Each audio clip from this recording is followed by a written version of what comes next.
Sean Connery, l'élégance écossaise du cinéma. Né le 25 août 1930 à Édimbourg, en Écosse, Thomas Sean Connery grandit dans un milieu modeste. Fils d'un ouvrier et d'une femme de ménage, il apprend très tôt la valeur du travail et la fierté d'appartenir à la classe ouvrière. Enfant, il livre du lait dans les rues étroites de sa ville natale, ignorant encore que ses débuts humbles le mèneraient un jour sur les tapis rouges d'Hollywood. Adolescent athlétique, Sean rêve d'abord de devenir footballeur professionnel ou marin. Il s'engage dans la Royal Navy, mais une blessure le force à quitter la vie militaire.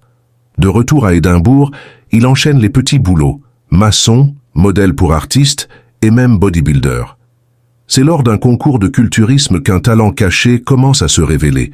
Son charme magnétique et sa présence imposante attirent l'attention.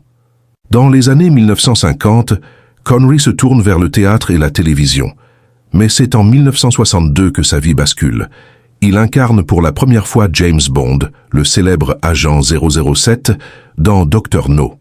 Avec son accent écossais, son regard perçant et son élégance naturelle, il donne au personnage un mélange unique de sophistication et de virilité. Le succès est immédiat. Pendant près d'une décennie, Sean Connery devient le visage de Bond, symbole du charme britannique à travers le monde. Cependant, l'acteur refuse de se laisser enfermer dans ce rôle.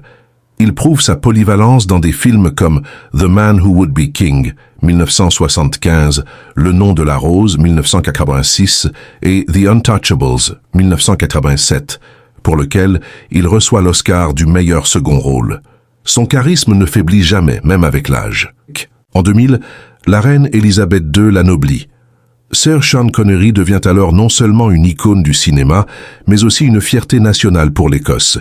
Fidèle à ses racines, il soutient toute sa vie la culture et l'indépendance écossaise. Sean Connery s'éteint le 31 octobre 2020, à l'âge de 90 ans, dans sa résidence aux Bahamas. Mais son image, elle, reste immortelle, celle d'un homme qui, parti de presque rien, est devenu une légende du grand écran, l'élégance même, à la fois rugueuse et raffinée, du cinéma mondial.